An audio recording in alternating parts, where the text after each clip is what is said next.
Hi and welcome to Taronga Zoo. My name's Hayden, this is Rebecca, and we're really lucky to have some of Rebecca's precious time here to tell us all about our Western Lowland Gorillas.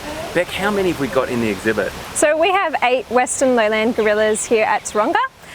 They live in a harem group. A harem is basically a singular adult male living with multiple females and of course their offspring.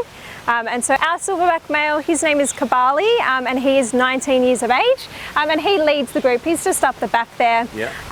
And yeah, he's quite a young silverback. They come into maturity roughly around their early 20s. Okay, what would he weigh, just to give people a little bit of an indication? So you might have seen on TV recently that he had a health check up at our vet block, and he weighed 170 kilos at that time.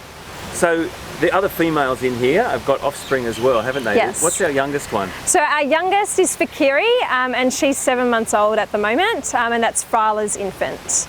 What would they be eating in here that's different to the wild? So they roughly get per day here over 30 kilos of food, and that consists of fruits and vegetables. So they are strictly vegetarian, even though they can weigh up to 200 kilos. They're strictly vegetarians. Wow, 30 kilos of food a day. Yep, over 30 kilos. Incredible. Yeah. Now you have seen something quite incredible in this spot that I don't think many other people on the planet have ever seen before. Can you tell us about that? Yeah, so I was very fortunate that I got to watch the birth of Mwamba, who is now 2.5 years of age, and that happened just in their night house back there. I was right place, right time, and was able to catch a glimpse of the whole birth, which was incredible. It was amazing. So those sorts of things you only find out when you talk to keepers folks, so stay tuned, keep up to date with us. We're going to have a lot more offerings coming our way. You never know what's around the next corner. We'll see you next time. See ya.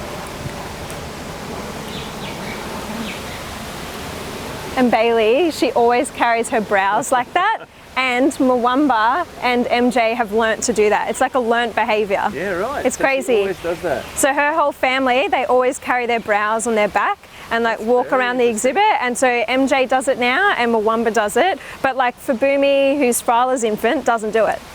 It's like such a learnt behaviour. Yeah. Very interesting. Yeah. Has that been noticed in the wild, of animals doing that? I guess so. It'll be a cultural thing, like chimps. There's culture in chimp groups, so chimp communities and stuff. So some really important food source that they love so much. Yeah, very interesting. Yeah. So they freeze up their hands and they just carry it on their back. That is so great. Yeah. So how many times would you give them browse a day? They get it usually every feed, but we get 2 big bins worth every single day. Yeah. So I don't know what the weight of that would be, but that's like on top of the 30 kilos of food. And lots of different species of browse? Yeah, which I give them 3 different species a day. Okay. Yeah. And I think for people listening, they don't know what browse means sometimes. It's a term that we use, isn't it? That it means foliage, basically. Yep. So leaves and the bark as well, and branches. So they eat the whole thing. They'll strip the bark, eat all the leaves, and then they'll actually use those sticks in enrichment items. So you can see, and Bailey's got half a stripped stick. She'll now use that to dip inside one of our enrichment items and get out some food as well. And that's a great display of tool use, isn't it? Yeah, it is. Fantastic. They're amazing.